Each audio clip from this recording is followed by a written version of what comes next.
ये alternating current की ज़रूरत क्यों पड़ी थी?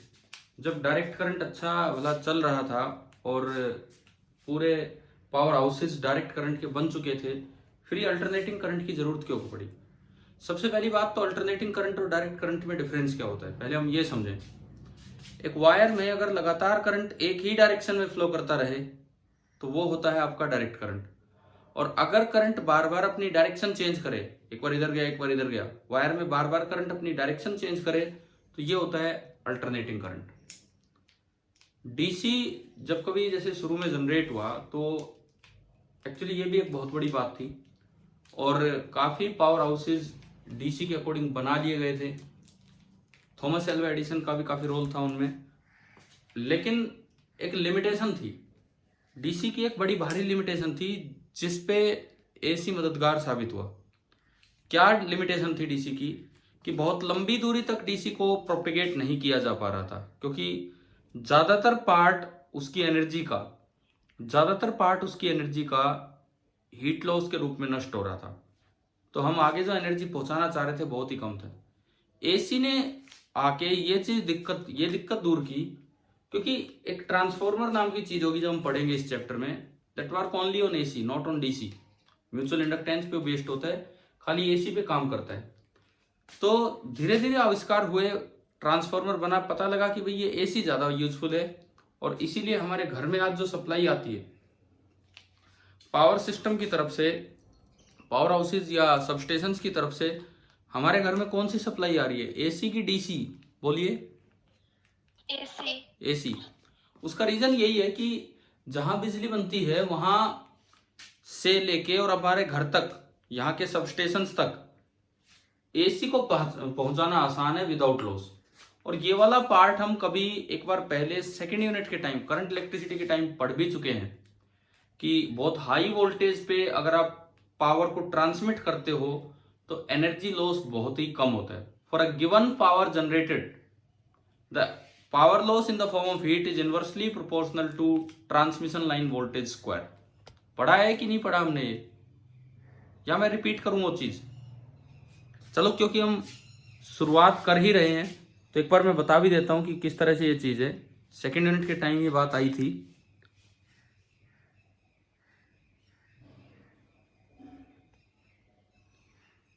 आप मुझे ये बताओ ना, आप टेस्ट क्यों नहीं देते हो? एक बार इस बात का भी जवाब दीजिए थोड़ा सा। जब भी कभी टेस्ट लेते हैं आप देते ही नहीं हो टेस्ट।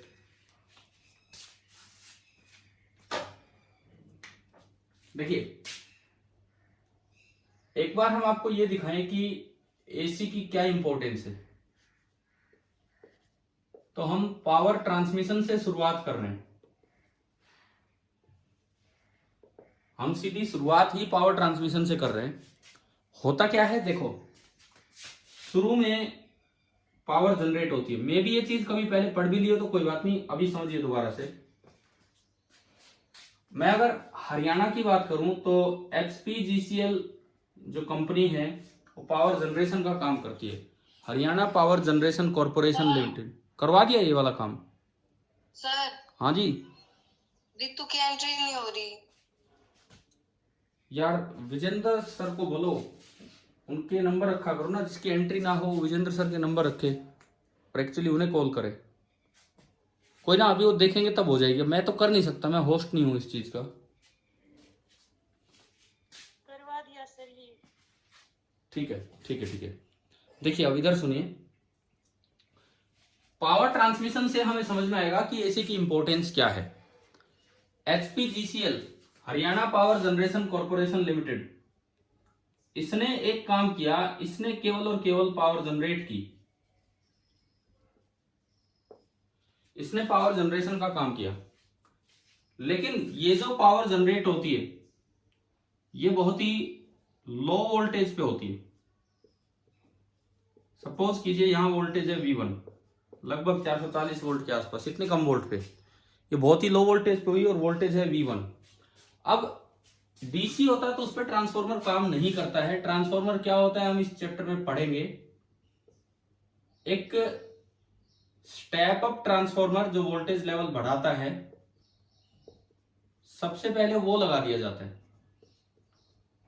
सबसे पहले एक स्टेप अप ट्रांसफार्मर लगाया जाता है जिसका काम होगा इस वोल्टेज को बढ़ा देना। और मान लो वोल्टेज बढ़ के होगी V2, इधर वाली जो वोल्टेज है, अब ये लाइन बोली जाती है ट्रांसमिशन लाइन, इसको बोलते हैं line voltage at plant and. Plant मतलब पावर प्लांट। और मान लिया मैंने कि यहां की वोल्टेज होगी है V2, line voltage at plant and वो आपका बन गया है V2। अब ये जो ट्रांसमिशन वाला काम है वो एक दूसरी कंपनी करती है जिसका नाम होता है हरियाणा में HVPN, हरियाणा विद्युत प्रसारण निगम। इसका काम होता है बिजली को आगे ट्रांसमिट करना। कोएक्सियल केबल्स या जैसे भी केबल ये यूज करें उनके थ्रू ये आगे पावर ट्रांसमिट करती रहती है। और बहुत सारी स्ट्रैंडेड वायर्स होती हैं, उनके थ्रू ये पावर ट्रांसमिट करते हैं। और इधर आके थोड़ी सी वोल्टेज लाइन ड्रॉप होने की वजह से, क्योंकि एक लाइन रेजिस्टेंस होती है जिसको हम RL से डिनोट कर लेते हैं, एक लाइन रेजिस्टेंस होती है जिसको हम RL से डिनोट कर देते हैं, तो दूसरी साइड जो वोल्टेज होगी उसे बोला जाएगा line voltage at city and. जिस भी शहर में यहां पे आप वोल्टेज प्रोवाइड करना चाह रहे हो, बिजली देना चाह रहे हो, वो मान लीजिए लाइन वोल्टेज होगी V3। लाइन करंट, जो लाइन में करंट फ्लो करता है उसे बोल देते हैं IL। लाइन रेजिस्टेंस RL, तो लाइन के पास जो वोल्टेज ड्रॉप होगी that is IL into RL, ये है। लेकिन ये बहुत हाई वोल्टेज है, इतनी हाई वोल्टेज हमारे घर में किसी काम की नहीं है, इतनी हाई वोल्टेज हमारे घर में किसी काम की नहीं है। तो इसके लिए फिर दोबारा से यहां पे यूज किया जाता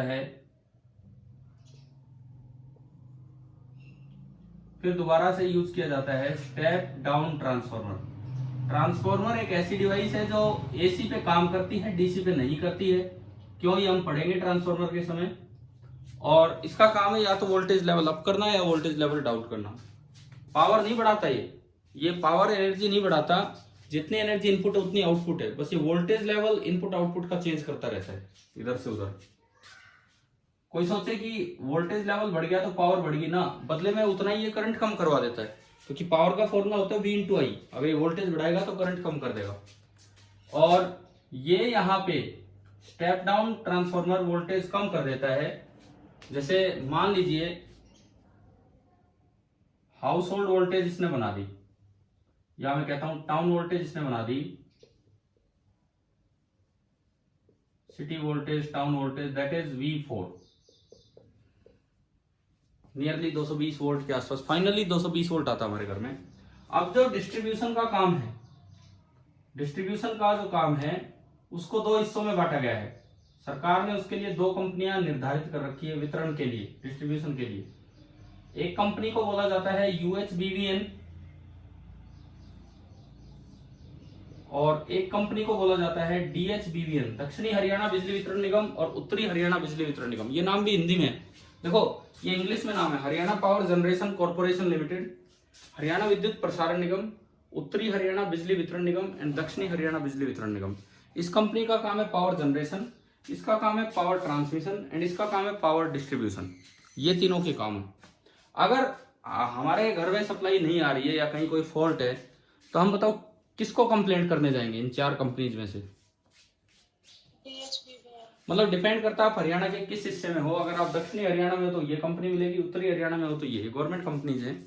लेकिन अगर आपका सबस्टेशन आप देखोगे गांव में, शहर में, तो इनके साथ इसका भी ऑफिस मिल जाता है HVPN का, क्योंकि ठीक है पब्लिक डीलिंग इनकी ज्यादा होती है लेकिन यही तो बिजली लाके दे रहे होंगे, तो इनके ऑफिस भी साथ में मिलते हैं। लेकिन हमारा जो आम आदमी का संपर्क है ज्यादा वो इन डिपार्टमेंट से होता है। तो अब मेन बात हम AC की इंपॉर्टेंस समझ रहे हैं। ये जो ट्रांसफार्मर है work only on AC। Similarly this again work only on AC। फिर ये फायदा क्या हुआ है, जैसे एक बार वोल्टेज को अप किया, एक बार वोल्टेज को डाउन किया, इसका फायदा इसका नुकसान ये क्या चीजें हैं, तो उसका तरीका देखो क्या है। मान लो यहां पे पावर जनरेट हुई, जो पावर जनरेटेड है that is P not, P not या पीजी बोल देता हूं मैं। पावर जनरेट हुई है पीजी, इतनी पावर इधर जनरेट हुई। अब देखें, अगर इस पावर को ट्रांसफॉर्मर में से निकालेंगे तो ट्रांसफॉर्मर पावर में कोई चेंज नहीं करता है, नियरली सेम रखता है। तो यहां भी जो पावर होगी, यहां भी जो पावर होगी that will be again PG, और पावर होती है वी इंटू आई। यहां वोल्टेज है V2, यहां करंट है IL। तो एक इक्वेशन मेरी यहीं से बन गई कि PG is equal to V2 into IL। PG तो फिक्स है, जो आपने जनरेट कर दी। पावर प्लांट्स के साथ लगा रहता है कि भाई इतने मेगावाट का पावर प्लांट है, ये सब पावर तो फिक्स होती है। लेकिन लाइन वोल्टेज आपके हाथ में है, ट्रांसमिशन डिपार्टमेंट के हाथ में है। अगर आप V2 ज्यादा कर दोगे तो यहां से बताओ IL कम होगा कि ज्यादा होगा, इस इक्वेशन से। पावर फिक्स है जो जनरेट होगी है, V2 ज्यादा कर दिया तो IL ज्यादा होगा कि कम होगा? कम होगा। कम होगा, बिल्कुल सही। यहां से अगर हम देखते हैं तो IL this is equal to P generated upon V2, तो V2 ज्यादा होने से IL कम होगा। अब बात यह करते हैं कि पावर लॉस, यहां पे जो लाइन लॉस होगा, लाइन में पावर लॉस होगा that will be equal to line current IL square into line resistance RL। भाई हीट के रूप में जो पावर नष्ट होती है उसका फॉर्मूला होता है I स्क्वायर इंटू R। तो यहां जो पावर लॉस होगा that will be equal to IL square into RL। अब ये जो पावर लॉस है, अगर IL, देखो RL तो फिक्स है, IL की वैल्यू मैंने पुट की, तो जो पावर लॉस, केबल लॉस भी बोल देते हैं इसे। अच्छा, इनको लाइन करंट को बहुत बार ना RC से डिनोट करते हैं, केबल रेजिस्टेंस, केबल करंट इस तरह भी रिप्रेजेंट करते हैं। तो ये केबल करंट हो गया और ये केबल करंट IC, IL भी बोल सकते हो, IC भी। तो यहाँ पे केबल में पावर लॉस जो होगा लाइन में कितना हो जाएगा, IC square into RC। IC की वैल्यू आपने रखी PG अपॉन V2, तो ये आपका बन गया PG अपॉन V2 का होल स्क्वायर इंटू RC, यानी कि जो पावर लॉस है, cable loss, that is PG square into RC। ये तो एक कांस्टेंट टर्म है। PG डिपेंड करता है पावर प्लांट कितने मेगावाट का है, RC तो लाइन रेजिस्टेंस कितनी है, लेकिन वोल्टेज आपके हाथ में है, तो डिवाइडेड बाई V2 का स्क्वायर। तो आपको याद दिख रहा है कि अगर लाइन वोल्टेज ज्यादा कर देंगे तो पावर लॉस कम हो जाएगा। If V2 is high, if V2 is high, power loss जो होगा PC, दिस इज लेस। पहली बात ये समझ में आ गया कि क्यों हाई वोल्टेज पे पावर को ट्रांसमिट किया जाता है, बताइए यहां तक, ठीक है। अच्छा, आपने देखा होगा कि जो बहुत ज्यादा वोल्टेज की लाइन है उनके पास डेंजर सिग्नल्स बना दिए जाते हैं कि भाई इनसे दूर रहो, ये काफी खतरनाक है, क्योंकि जितनी हाई वोल्टेज होगी उतना ज्यादा खतरा होता है। तो ऐसी ट्रांसमिशन केबल से काफी दूर रहना चाहिए, इससे भी डेथ हो जाती है इन चीजों के आप संपर्क में आओगे तो। इस तरह का काम रहता है। एक दो इंसिडेंट हम देख भी चुके हैं, आपने भी सुने होंगे इधर उधर। अब देखो आगे सुनो, थोड़ा और आगे बढ़े। अब बात आती है कि यहां कितनी पावर सप्लाई हुई है। यहां जो पावर सप्लाई हो पाई है, पावर सप्लाइड, वो होगी कितनी जनरेट हुई माइनस कितनी लॉस होगी। तो पावर सप्लाइड होगी PG माइनस PC। इतनी पावर आपने आगे सप्लाई कर दी। अच्छा, लाइन करंट आप यहां से भी निकाल सकते हो, करंट तो ये सेम ही है, IC आप इधर से भी निकाल सकते हो और उसको भी इस तरह से यूज कर सकते हो। मतलब इसमें एक चीज ये समझ में आनी चाहिए, लाइन वोल्टेज इधर की हो, लाइन वोल्टेज उधर की हो, जितनी ज्यादा लाइन वोल्टेज होगी उतना ही कम पावर लॉस होगा। यही पूरा HCV-PN का काम होता है कि हाई वोल्टेज पे पावर को ट्रांसमिट करना।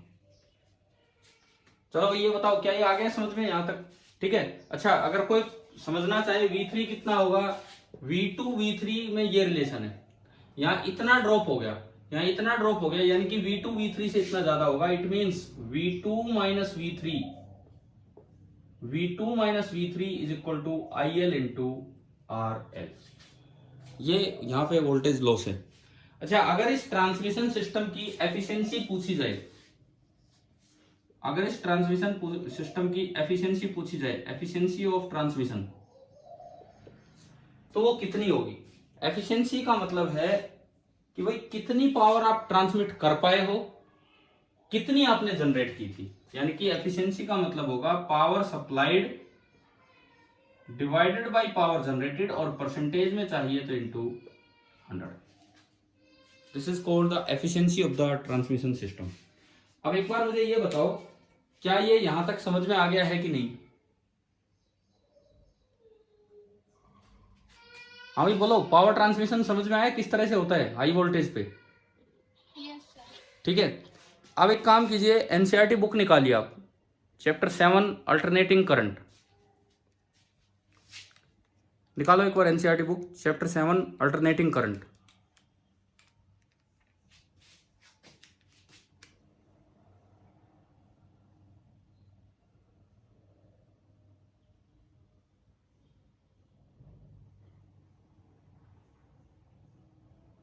निकाल लिया है? Yes sir. उसके एक्सरसाइज के लास्ट पेज पे आ जाओ।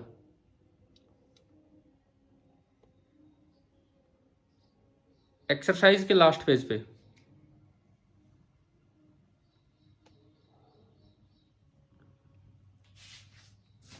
देखो, लास्ट में कुछ क्वेश्चंस होंगे जो इन्हीं पावर ट्रांसमिशन के ऊपर होंगे। लास्ट में कुछ क्वेश्चन होंगे, एक दो लाइन से दो सवाल होंगे बिल्कुल एंड में, केवल इन्हीं पावर ट्रांसमिशन को समझाने के लिए है। आप एक बार पढ़िए, मैं एक सेकंड बुक लेके आता हूं, आप पढ़िए ये चीजें क्या है।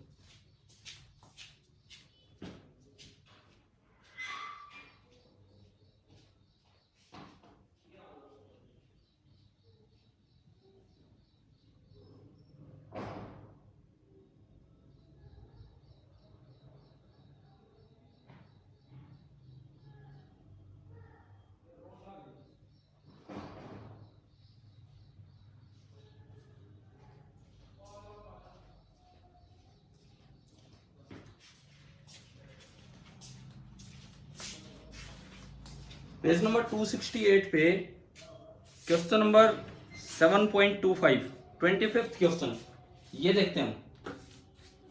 पेज नंबर 268 पे question number 25th। A small town with a demand of 800 kilowatt of electric power. यानी कि अब देखते चलो क्या क्या आपको दिया है।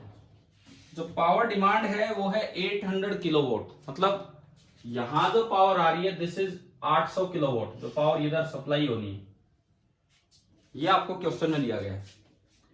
इसके बाद लिखता है एट 220 वोल्ट, यानी कि ये जो V4 है कितने वोल्ट पे आपको चाहिए? 220 वोल्ट पे। ये आपका V4 दे दिया। 800 किलोवाट पावर इधर आनी चाहिए, 220 वोल्ट पे आगे सप्लाई करनी है। It's situated 15 kilometre away from an electric plant.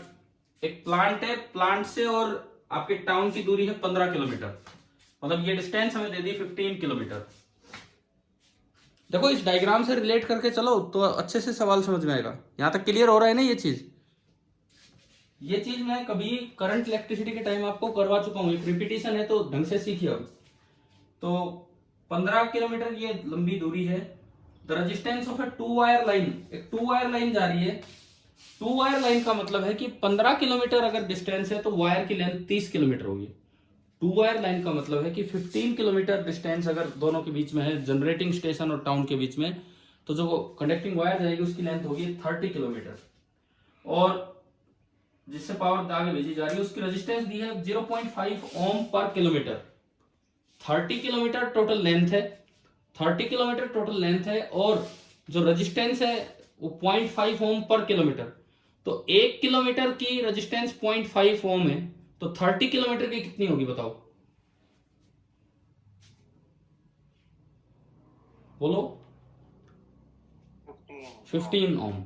इस ट्रांसमिशन लाइन की रेजिस्टेंस 1 किलोमीटर की 0.5 ओम है, तो 30 किलोमीटर की होगी 15 ओम। यानी कि अगली चीज हमें ये दी गई है 15 ओम, RC दे दिया। मैं गोले लगाते जा रहा हूं कि भाई जो जो चीजें हमें बताई गई है उनमें इस सवाल में। फिर ये कहता है the town gets power from the line. Town को जो पावर मिल रही है एक लाइन से उधर से, through a 4000-220 volt step down transformer. यहां जो स्टेप डाउन ट्रांसफार्मर है वो 4000 वोल्ट को 220 वोल्ट में कन्वर्ट कर रहा है। तो मतलब ये बताओ 4000 वोल्ट किसकी वैल्यू है? यहां जो बोर्ड पे लिखा हुआ उनमें से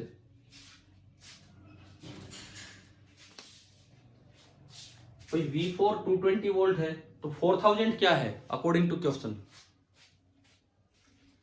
यहां जो सप्लाई आ रही है वो कितनी वोल्ट पे आ रही है? 4000 वोल्ट पे। ये जो सप्लाई आई है this is at 4000 volt. Clear हुआ ना यहां तक? ठीक है।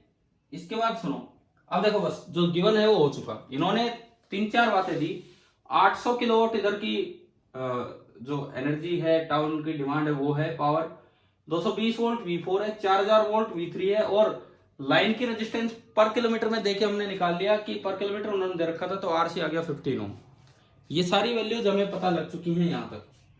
अब ये कहता है पहला सवाल, estimate the line power loss in the form of heat.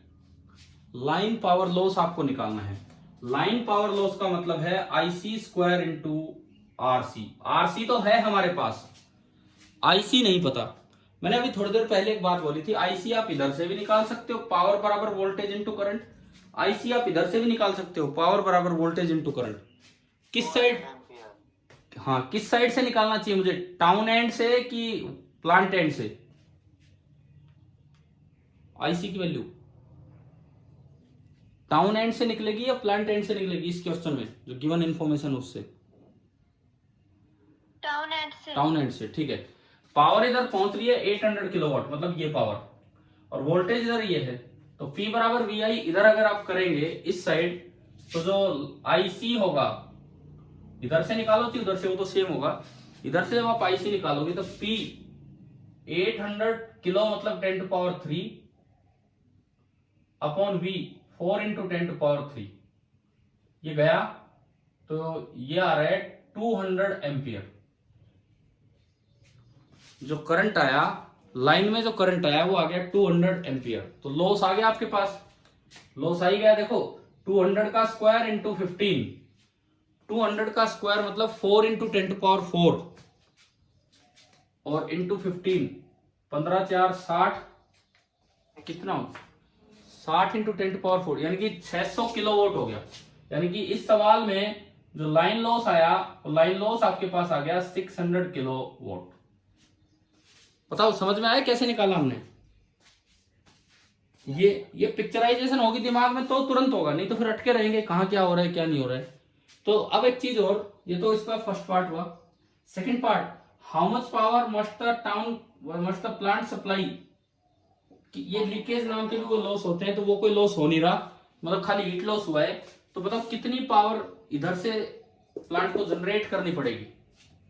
1400। हाँ, मतलब प्लांट को कितनी सप्लाई करनी पड़ेगी कि आगे 800 पहुंचे? तो 600 नष्ट होनी है, 800 आगे पहुंचनी है, यानी कि इधर से जो पावर चलेगी, यानी कि जो मेगा जो हमारा प्लांट होगा वो 1400 किलोवाट का होना चाहिए।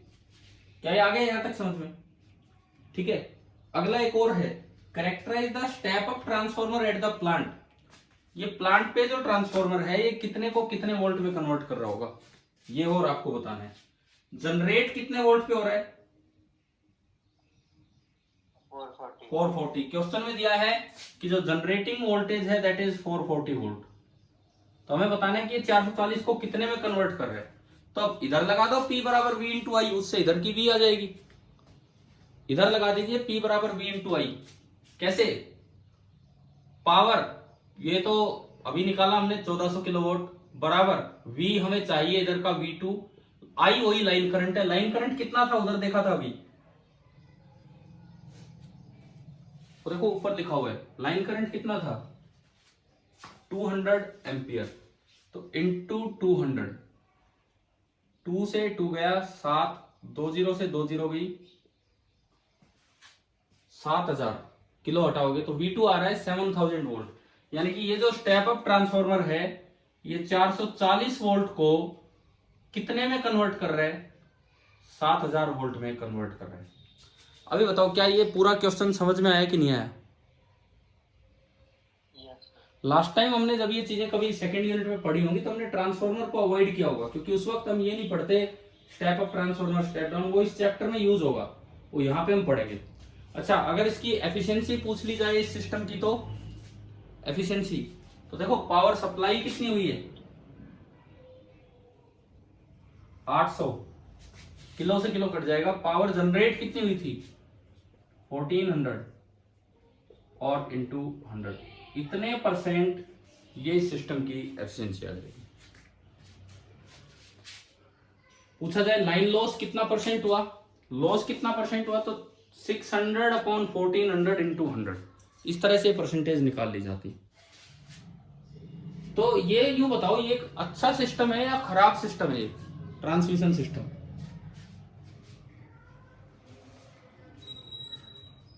देखो 1400 किलोवाट जनरेट हुई पावर, 600 नष्ट होगी, 800 आगे पहुंच रही, तो ये अच्छे सिस्टम्स की कैटेगरी में आता है या खराब सिस्टम की कैटेगरी में?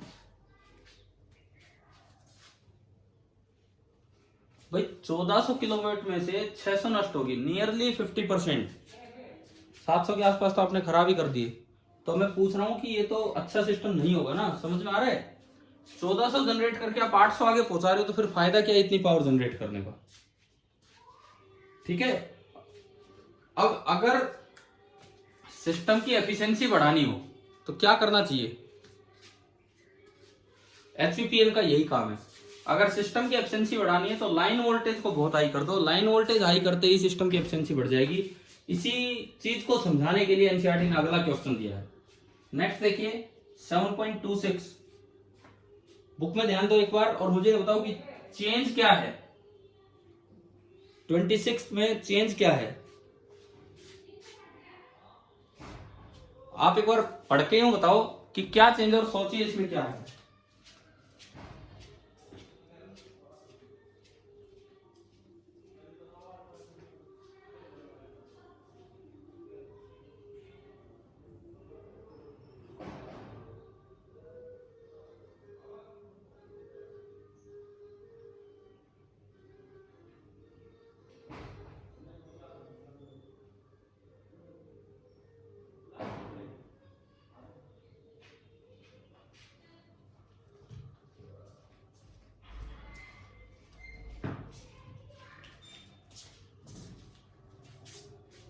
हाँ जी बताओ, क्या चेंज क्या है, मेन चेंज क्या है उसमें?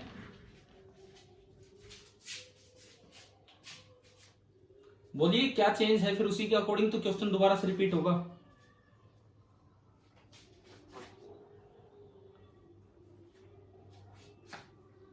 बोलो यार बोलो, कहां पे क्या बदलाव है इस सवाल में?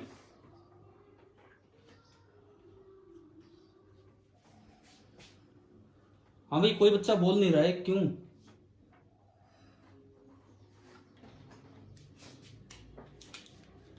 अरे बुक नहीं खोल रखी है क्या आपने?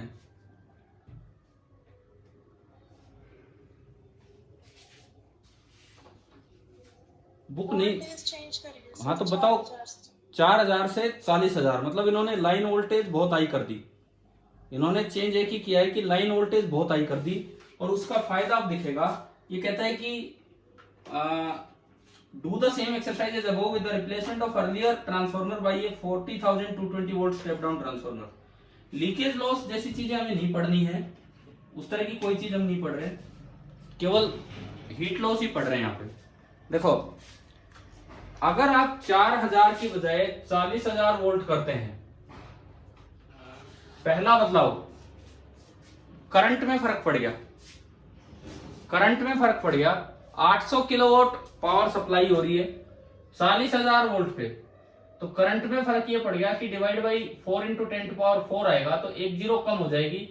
तो सबसे पहला बदलाव हुआ कि जो करंट है वो केवल रिड्यूस होके कितना रह गया है 20 एम्पियर। जो भी हमारा करंट है आईसी वो रिड्यूस होके केवल और केवल 20 एम्पियर रह गए। ठीक है, उसके बाद करंट हो गया 20 एम्पियर। अगली चीज, करंट अगर 20 एम्पियर है तो पावर लॉस भी कम हो गया। आईसी स्क्वायर इंटू आरसी, 20 का स्क्वायर, पिछली बार 200 का स्क्वायर हो रहा था, इस बार 20 का स्क्वायर इंटू 15, तो ये केवल 6 किलोवाट हो जाएगा। 2 जीरो हट जाएंगे, एक जीरो का स्क्वायर हटा तो 2 जीरो हट गए, तो लॉस केवल और केवल 6 किलोवाट हो गया। पहला पार्ट हमारा सोल्व हो गया कि भाई पावर लॉस कितना हुआ 6 किलोवाट। अब जनरेट कितना करना पड़ा ये बताओ। 800 किलोवाट तो आगे पहुंचा, 6 किलोवाट नष्ट हो गया, तो जनरेट कितना किया है प्लांट ने?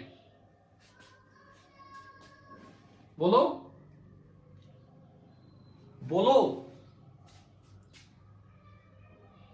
अरे 800 किलोवाट आगे पहुंची है, 6 किलोवाट नष्ट हुई है, तो जनरेट कितनी हुई थी? 806।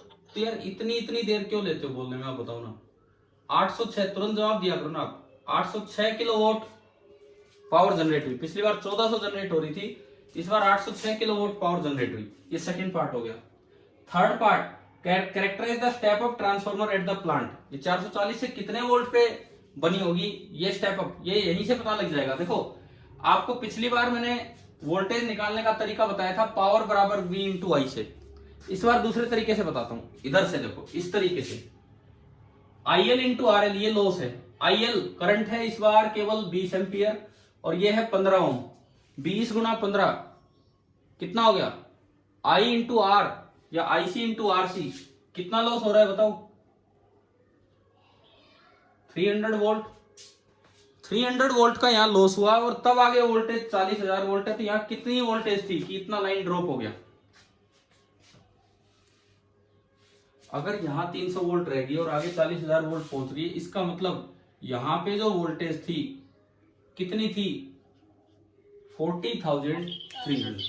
ये आप यहां से देख सकते हो। मतलब पिछली बार मैंने इधर वाली वोल्टेज निकाली थी पावर से, एक तरीका वो हो गया। यहां भी पावर से निकाल सकते हो 806 के अकॉर्डिंग, लेकिन एक और तरीका कि आपको अगर I और R पता है तो इसके क्रॉस ड्रॉप आ जाएगा, और वहां की वोल्टेज पता है तो इतना जोड़ दो, ये इधर की वोल्टेज है। तो ये दोनों तरीके हैं वोल्टेज निकालने की। तो इधर इस बार जो स्टेप अप ट्रांसफार्मर है, पिछली बार था 440 वोल्ट से 7000 वोल्ट, और इस बार बना 440 वोल्ट से लेके 40,300 वोल्ट। अब अगर मैं एफिशिएंसी निकालूं इस सिस्टम की, तो लॉस केवल 6 है, जनरेटेड 806। लॉस नहीं, सॉरी, जो ट्रांसमिट हुई है वो 800 है, जनरेटेड 806। तो ये काफी नियरली टू 100% हो गई है, थोड़ी बहुत कम होगी। तो ये एक बताओ, दो मैंने आपको ट्रांसमिशन सिस्टम अभी पढ़ाए, दो क्वेश्चन से। पहले वाला बेटर सिस्टम है कि दूसरे वाला बेटर सिस्टम है?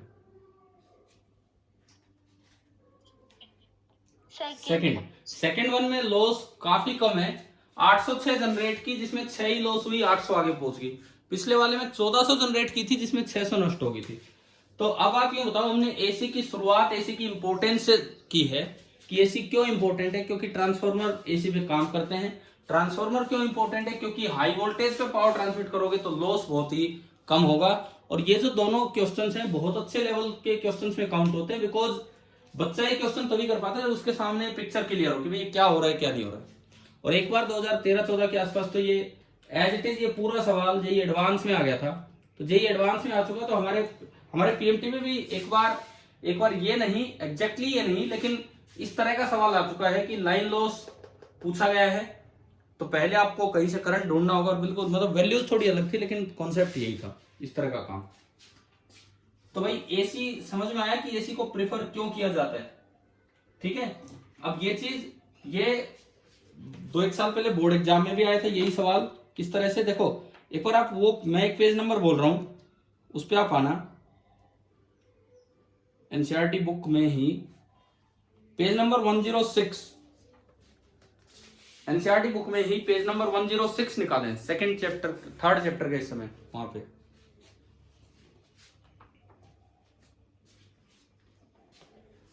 हाँ भाई पहुंच गए होंगे यार, इतना टाइम लगता है पेज निकालने में तो, ठीक है। देखो इसमें सबसे नीचे जो लास्ट पैराग्राफ है वहां क्या लिखा हुआ है? लास्ट पैराग्राफ में सबसे नीचे जो लास्ट पैराग्राफ है उसमें क्या लिखा हुआ है? इक्वेशन 3.33, ये मिल गया आपको? ठीक है, अब मैं पढ़ता हूं, सुने।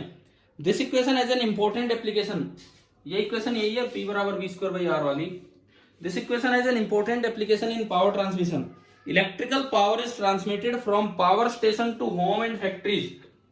ये पावर स्टेशन है और यहाँ मेरे घर और फैक्ट्रीज हैं, which may be hundreds of miles away, काफी दूर होते हैं, डिस्टेंस काफी ज्यादा होती है। Via transmission cables, transmission cables के थ्रू ये एनर्जी आगे पहुंचाई जाती है। One obviously wants to minimize the power loss. अब कोई भी व्यक्ति हो वो हमेशा चाहेगा कि पावर लॉस को कम करे।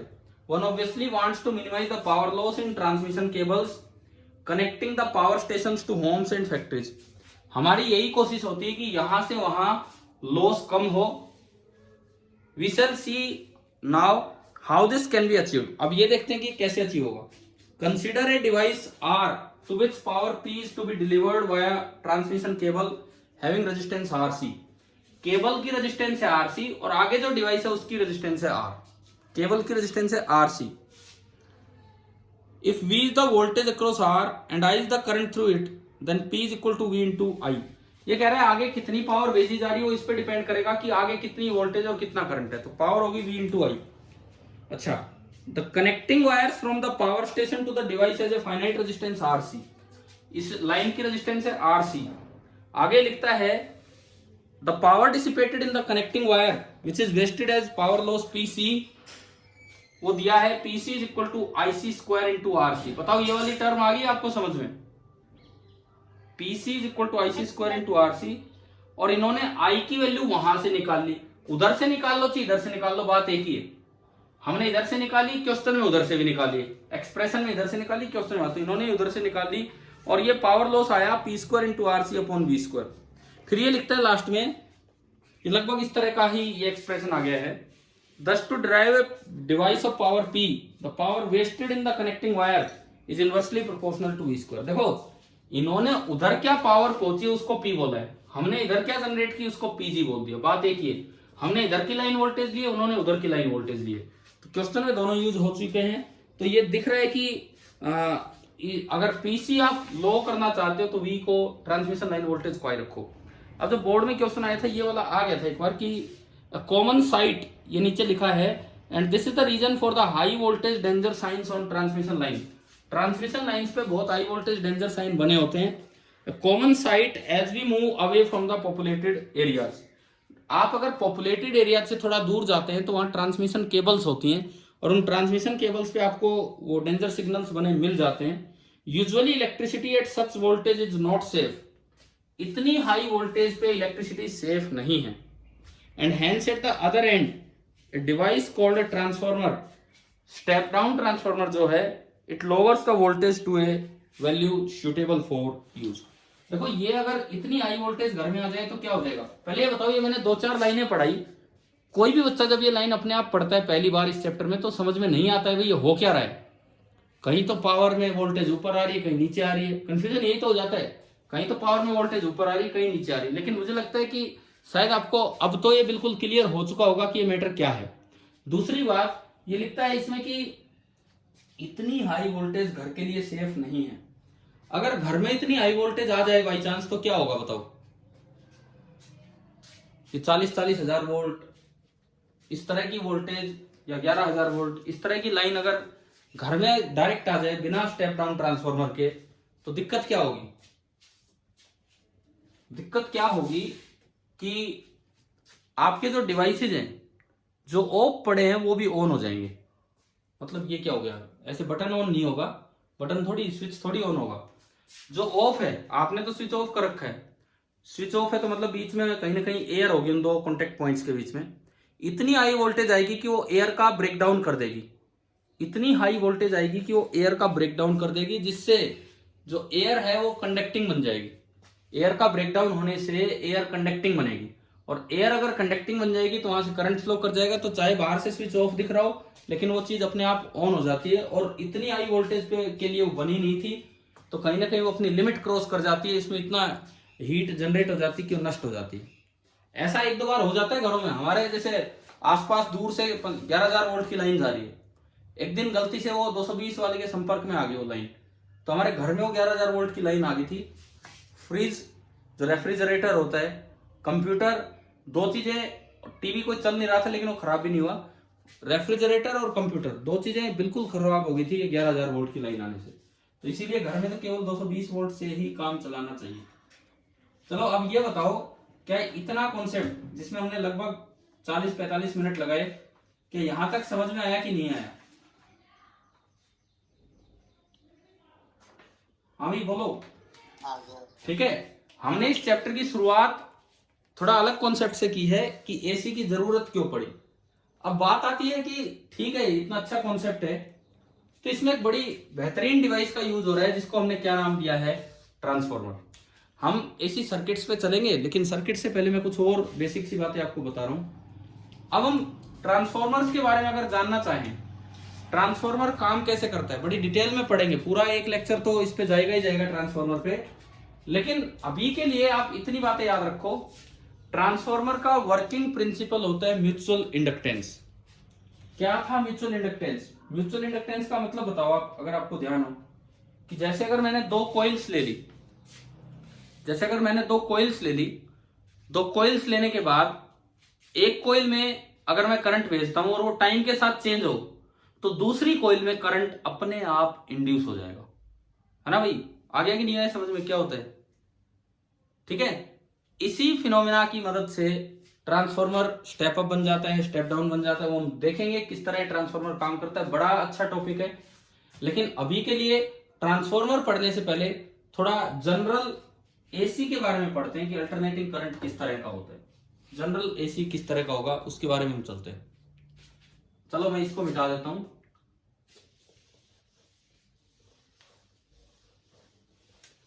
हमारे घर में जो एसी आता है जनरली वो साइनोसॉइडल एसी होता है। साइनोसॉइडल एसी मतलब उसकी जो वेवफॉर्म होती है वो टाइम के साथ साइन कर्व के रूप में चेंज होती है, और किसी तरह नहीं होके उसकी जो वेवफॉर्म है वो जनरली साइन कौन सा? ट्रिग्नोमेट्री वाला साइन फंक्शन, उसकी तरह से चेंज होगा। देखते हैं,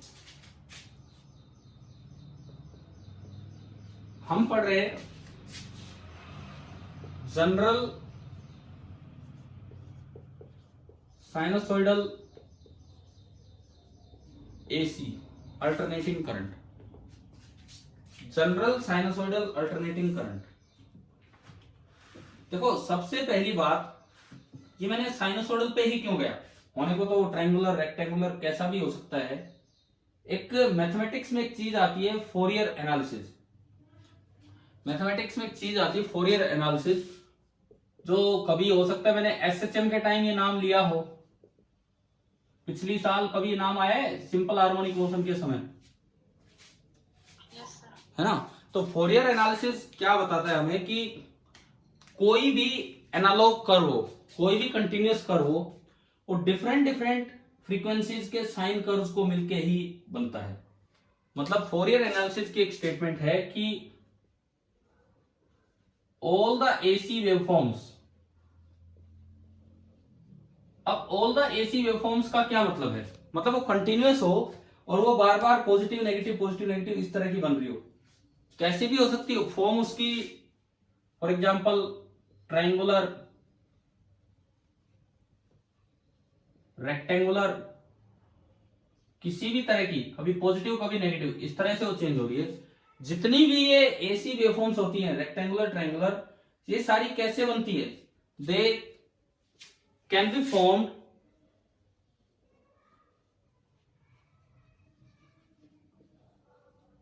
बाय सुपरपोजिंग। सुपरपोजिंग मतलब मिलाना, कि आपने दो तीन वेवफॉर्म्स का सुपर इम्पोजिशन कर दिया। बाय सुपरपोजिंग किसको? कितनी भी साइनोसॉइडल वेवफॉर्म्स ले लो, लेकिन वो अलग अलग फ्रीक्वेंसीज की लेनी है। By superposing a number of sinusoidal waveforms of different frequencies. कभी प्लस वन में किया है ये फोरियर एनालिसिस, कोई एक इक्वेशन आ गई, उसमें हम पूछ लेते थे कि इंडिविजुअल एसएचएम्स की फ्रीक्वेंसी बताओ, टाइम पीरियड बताओ, तो उसको ब्रेक करना हमने सीखा है ट्रिग्नोमेट्री से, और वो हमेशा साइन के रूप में ही कन्वर्ट होके बाहर मिलता था। इसमें एक एग्जांपल अगर आप याद रखना चाहो, एक एग्जांपल कि मान लो कोई रेक्टेंगुलर वेवफॉर्म है, सपोज कीजिए कोई रेक्टेंगुलर वेवफॉर्म है और जिसकी फ्रीक्वेंसी है न्यू नॉट। एक रेक्टेंगुलर वेवफॉर्म है जिसकी फ्रीक्वेंसी है न्यू नॉट, तो वो कैसे बनेगी? आप साइनोसॉइडल वेवफॉर्म्स ले लीजिए, एक की फ्रीक्वेंसी न्यू नॉट, एक और साइन कर्व ले लीजिए 2 न्यू नॉट, एक और साइन कर्व ले लीजिए 3 न्यू नॉट, ऐसे चलता रहे n nu naught, integral sine forms and n tends to infinity, मतलब बहुत ज्यादा ऐसी साइन कर्व्स को आप मिला देंगे तो एक रेक्टेंगुलर वेवफॉर्म बन जाती है। ये केवल आप याद रख लो, मैं पढ़ना नहीं है ये कि कैसे बनेगी, एक एग्जांपल याद रखो कि भाई ये है। तो अगर देखा जाए तो बेसिक एसी फंक्शन कौन सा है जिनसे बाकी सारे बनते हैं, वो है साइनोसॉइडल एसी फंक्शन। जो बेसिक एसी फंक्शन है that is sinusoidal AC function. अब देखो ये जो अल्टरनेटिंग वोल्टेज बोलो कि करंट बोलो कुछ भी बोलो, मान लीजिए मैं वोल्टेज की इक्वेशन लिखूं, जरूरी नहीं कि वो t बराबर 0 पे 0 से स्टार्ट हो, लेकिन हो भी सकता है। ये एक कर्व है साइन कर्व, इसकी मैक्सिमम वैल्यू को हम Vm से रिप्रेजेंट कर देते हैं, V मैक्सिमम, मैक्सिमम वैल्यू को हम Vm से रिप्रेजेंट कर देते हैं, V मैक्सिमम। और ये एक टाइम पीरियड है पूरा कैपिटल T, जो इसका ओमेगा होता है that is 2 pi by T, जो इसकी फ्रीक्वेंसी होती है दैट इज 1 बाई टी, और एम्पलीट्यूड Vm। अगर कभी बोला जाए पीक टू पीक वैल्यू, तो ये नीचे वाली पीक वो ऊपर वाली पीक, तो पीक टू पीक वैल्यू अगर कहीं दिया हो तो इसका मतलब आपको क्या दिया गया है, ट्वाइस ऑफ Vm। अब इन जनरल ये जो इक्वेशन लिखी जाएगी, V as a function of time change होगा, और ये इक्वेशन किस तरह से लिखी जाती है, V is equal to Vm into sine of omega t plus phi naught. V is equal to Vm into sine of omega t plus phi naught, ये इक्वेशन लिखी जाती है। इसमें t इधर वेरिएबल है, v इधर वेरिएबल है, तो ये t इधर वेरिएबल हो गया, v इधर वेरिएबल हो गया। Vm ये तो हो गया एम्पलीट्यूड, पीक वैल्यू। साइन के आगे जो पूरा रहता है, साइन के आगे जो पूरी ये टर्म है, इसको नाम दिया जाता है फेज। +1 में आया है ना यार एसएचएम में, बिल्कुल एज इट इज है ना। तो आप देखो फेज में दो टर्म्स हैं, एक टाइम के साथ चेंज नहीं हो रहा है ना, एक टाइम के साथ चेंज हो रहा है, this is known as phase variable. और एक टर्म फाई नोट टाइम के साथ चेंज नहीं हो रहा है, कांस्टेंट है, this is known as phase constant. Phase constant is also known as initial phase. Phase constant is also known as initial phase, because phase है omega t plus phi naught, initial मतलब है t equal to 0, तो phase है omega t plus phi naught, at t equal to 0 जो phase की value आएगी this is initial phase, तो इसीलिए इसको इनिशियल फेज बोल देते हैं। T0 रखने भी यही है। या फिर इसी चीज को एक और भी वर्ड दिया जाता है इपोक, ज्यादा कॉमन तो नहीं है बट ये भी यूज कर सकते हैं। इपोक का मतलब होता है स्टार्टिंग ऑफ एन एरा, कोई एक युग की शुरुआत, या युग तो नहीं, ये एक फेज की शुरुआत हो रही है, तो इसीलिए इसको इपोक भी बोल दिया जाता है।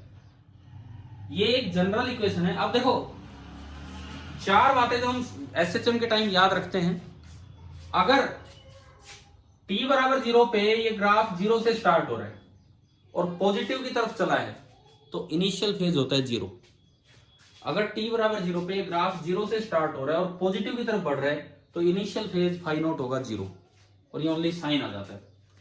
अगर t बराबर 0 पे ये ग्राफ पॉजिटिव एक्सट्रीम से स्टार्ट हो रहा है, अगर t बराबर 0 पे ये ग्राफ पॉजिटिव एक्सट्रीम से स्टार्ट हो रहा है तो इनिशियल फेज होता है π/2, एंड साइन π/2 प्लस समथिंग बन जाता है कोस। तो हम इसको +1 में से याद रखते हैं कि अगर पॉजिटिव एक्सट्रीम से स्टार्ट हो तो ये कोस आ जाएगा।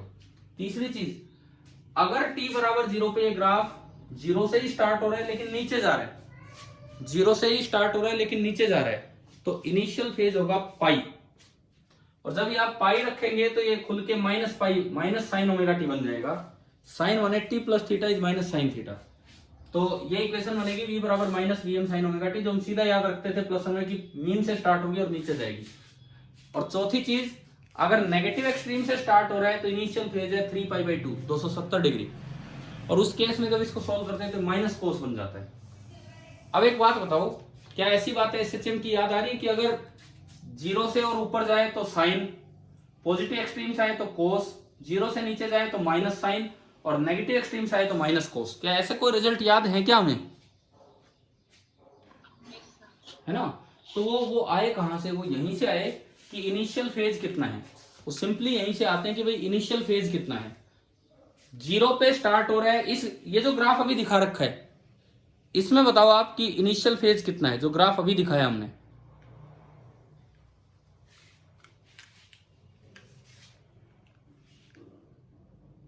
हाँ जी, जो ग्राफ अभी दिखाया उसमें इनिशियल फेज कितना है?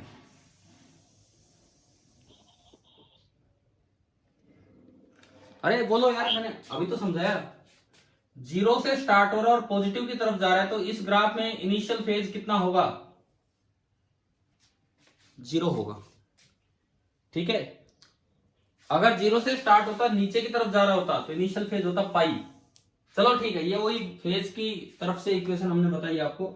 अब अगर मैं इंडियन हाउस होल्ड सप्लाई की बात करूं, इंडिया की एसी सप्लाई, तो आप ये बताओ इंडिया में ये टाइम पीरियड कितना होता है एसी का, जो घर में एसी आता है उसका टाइम पीरियड। आपको फ्रीक्वेंसी तो याद होगी, इंडियन सप्लाई की फ्रीक्वेंसी कितनी होती है? इंडियन सप्लाई की जो फ्रीक्वेंसी होती है वो कितनी होती है? 50 हर्ट्ज। तो टाइम पीरियड कितना होगा? टाइम पीरियड होगा 1/50 सेकेंड। 1/50 को अगर आप मिली सेकेंड में कन्वर्ट करो तो 1000 से मल्टीप्लाई कर दो और ये मिली लगा दो, और ये बन गया 20 मिली सेकेंड। यानी कि भारत में जो सप्लाई आ रही है, हर 20 मिली सेकेंड में एक साइकिल कंप्लीट हो चुकी होती है। दूसरी बात ये बताओ, ये वीएम कितना होता है? इंडियन सप्लाई में वोल्टेज कितनी आती है? वीएम कितना आता है? बोलना, बोलो भाई, वीएम कितना आता है जो भारत में सप्लाई आती है उसमें, घर में 220 वोल्ट वीएम नहीं होता है। 220 वोल्ट वीएम नहीं होता है। जो मैक्सिमम वैल्यू इंडिया के घरों में आती है, दिस इज नियरली 311 वोल्ट, वो होती है 220 इंटू √2 वोल्ट। अब वो 220 वोल्ट क्या है, ये हम अगली क्लास में सीख रहे होंगे कि भाई 220 वोल्ट क्या है। अच्छा, अब मेरी बात सुनो स्टार्टिंग से, क्योंकि मैंने जस्ट एक साइन वेव का इंट्रोडक्शन दिया है। मैं जस्ट 5 मिनट, आप जो भी हैं अभी टिके रहें। ऐसा होता है कि लास्ट में मैं जब कभी समराइज करूं तो बच्चे छोड़ के चले जाते हैं, रुकना अभी। 5 मिनट में केवल ये बता रहा हूं। सबसे पहली बात, एसी की इंपॉर्टेंस। आज की शुरुआत हमने की कि एसी इंपॉर्टेंट क्यों है। हमें समझ में आया कि डीसी को ट्रांसमिट नहीं किया जा सकता, क्योंकि जो पावर जनरेटिंग प्लांट हैं वो हमारे घरों से माइल्स ऑफ अवे हैं, hundreds of miles of away, कई कई किलोमीटर दूर हैं। इतनी दूर में पावर लॉस बहुत हो जाता है डीसी का। ट्रांसफार्मर एक ऐसी चीज है जो बड़ा अच्छा डिवाइस है, जो एसी पे काम करता है और बहुत ज्यादा एफिशिएंसी वाला डिवाइस है। जल्दी ही हम वो पढ़ रहे होंगे ट्रांसफार्मर। उसकी मदद से पहले वोल्टेज को स्टेप अप किया, देन वोल्टेज को स्टेप डाउन किया। क्लियर? और मैंने आपको आज आधा घंटा या 40 मिनट तो ये लगा लो कि वही वर्किंग चलती रही कि कैसे ट्रांसमिशन होता है, हरियाणा की कौन सी कंपनीज हैं। एचवीपीएल का मेन काम ये है, वो हाई वोल्टेज पे ट्रांसमिट करवा के कैसे इसको ये कम करता है। क्या कोई ऐसा बच्चा है जो लेट ज्वाइन हुआ था क्लास में? कोई भी स्टूडेंट आप में से? गर्वित, आप नहीं आए थे स्टार्टिंग में? कितनी लेट हो गए थे, मतलब बीच में? 15 मिनट। और कोई स्टूडेंट जो थोड़ा लेट आया हो क्लास में? ठीक है, अगर कोई लेट आया तो आज का वीडियो अभी देख ले, मैं जस्ट अपलोड करने पे लगा दूंगा। अगर कोई भी बच्चा लेट आया तो देखो इस वीडियो को मिस ना करे, बिकॉज एसी फिर क्या समझ में आएगा अगर आप स्टार्टिंग क्लास ही नहीं अटेंड करेंगे तो। और इसमें दो इतने अच्छे लेवल के क्वेश्चन हैं जो मैं कह रहा हूँ जेईई एडवांस में आ चुके हैं और पीएमटी में भी आ चुका है एक बार, तो दोबारा आते ही रहते हैं। तो अगर किसी भी बच्चे ने क्लास मिस की है तो अभी थोड़ी देर में जब ये अपलोड हो जाए तो वीडियो जरूर देखे। अच्छा, एक तो पूरा ट्रांसमिशन वाली बात हमने पढ़ी। दूसरी बात हमने ये पढ़ी कि फोरियर एनालिसिस, जो +1 में भी पढ़ाया एसएचएम में, कि कितने भी पीरियोडिक फंक्शंस होते हैं, जितने भी पीरियोडिक आपके, ये पीरियोडिक नहीं सॉरी कंटिन्यूअस फंक्शंस जो होंगे, हार्मोनिक फंक्शंस, वो सारे ट्राइंगुलर हो चाहे रेक्टेंगुलर हो चाहे कैसा भी हो, वो किस तरह से बनते हैं? हाँ, ये पीरियोडिक फंक्शन ही होते हैं। बनते भाई superposing a number of sinusoidal waveform of different frequency. जैसे मैंने एक एग्जांपल दिया जो आप याद रख लें कि अगर एक रेक्टेंगुलर एसी वेवफॉर्म है जिसकी फ्रीक्वेंसी न्यू नॉट है, तो उसमें कई साइन वेव्स मिलाई जाती हैं, एक न्यू नॉट फ्रीक्वेंसी की, एक 2 न्यू नॉट, एक 3 nu naught, up to n nu naught where n tends to infinity, तब जाके एक रेक्टेंगुलर वेवफॉर्म बनती है। फिर हम आए जनरल साइनोसॉइडल एसी पे, जो ये है। इसमें हमने इक्वेशन आपको समझाई, ये peak value, peak to peak value उसका डबल, ये पूरा फेज, ये फेज वेरिएबल, ये फेज कांस्टेंट, इसी को इनिशियल फेज भी बोलते हैं और इसी को इपोक भी बोलते हैं। आपने कभी अगर इन्वर्टर की एड देखी हो, इन्वर्टर की अगर आप एड देखते हैं तो आपने कभी सुना हो, जैसे नवजोत सिंह सिद्धू की एड आती थी, वो एड में बोलता है luminous inverter a pure sine wave inverter, या कई बार इन्वर्टर के साथ लिखा आता है, इन्वर्टर के साथ लिखा आता है प्योर साइन वेव इन्वर्टर। इसका मतलब क्या होता है? इसका मतलब ये होता है कि भाई अगर आपके घर में बिजली चली गई तो बैटरी के साथ आपने जो ये इन्वर्टर लगाया है, ये हमारी कंपनी का इन्वर्टर, ये प्योर साइन वेव बना के आपको देगा। मतलब आपको पता भी नहीं लगेगा कि ये बिजली पावर हाउस से आ रही है या ये बिजली इन्वर्टर से आ रही है। देखो, आप एक बात बताओ, आपके घर में लाइट जाती है कि आपको पता लग जाता है पंखे की आवाज सुन के कि गई बिजली, अगर इन्वर्टर लगा है तो? Yes, sir. मैं ये तो मान के चलूं कि आज के टाइम शायद आप सभी बच्चों के घर में इन्वर्टर तो होगा ही होगा। Yes, sir. देखो, क्योंकि मुझे इतना आइडिया नहीं है, बिकॉज हमारे घर में इन्वर्टर तब लगाया जब मैंने पढ़ाना स्टार्ट कर दिया था उसके बाद। क्योंकि पहले वो समय की बात है, पहले इन्वर्टर इतने कॉमन चीजें नहीं थी, इन्वर्टर इतनी कॉमन चीजें नहीं थी, और उस समय अगर पढ़ना होता था मोमबत्ती में बड़ा मुश्किल होता था। एक लैंप आता था, लैंप छोटा सा, उसमें क्या होता, थोड़ी हवा नहीं लगती तो वो एक स्टेबल सी ज्योत सी जलती रहती है उसमें, तो हमें दिखता रहता है। तो लैंप से बहुत बार पढ़ाई करनी पड़ती थी। लेकिन बाद में जब पढ़ाने लगे तो यूं लगा लो कि लगभग 10 साल पहले ये इन्वर्टर का सिस्टम ढंग से बना है। तो अब अगर आपको ये पता लग रहा है लाइट जाने पे कि इन्वर्टर से सप्लाई आई है, तो इसका मतलब वो अच्छा इन्वर्टर नहीं है, वो प्योर साइन वेव इन्वर्टर नहीं है। अगर प्योर साइन वेव इन्वर्टर होता है, देखो कई हो सकता है कुछ एक घरों में या कई जगह ऐसा भी काम हो, बिजली जाने पे आवाज में फर्क ही ना पता लगे, पंखे में लाइट में, इस तरह से होता है ना कभी कहीं कहीं तो इस तरह का। तो अगर नहीं पता लगता तो प्योर साइन वेव इन्वर्टर, और पता लग रहा है तो मतलब कुछ डिफरेंस आ गया। चलिए, बड़ा अच्छा चैप्टर है, और मैं इसीलिए कह रहा हूं कि जिसने किसी ने मिस किया हो ये वीडियो जरूर देखे, और फिर हम आगे रोज अपना 1-1 घंटे कंटिन्यू करते हैं। और टेस्ट तो आप देते नहीं हो, पता नहीं क्यों नहीं देते हो, तो मुझे तो ये टेस्ट बंद ही करने पड़ेंगे, अब कोई ऑप्शन ही नहीं बचा है। ठीक है, थैंक यू।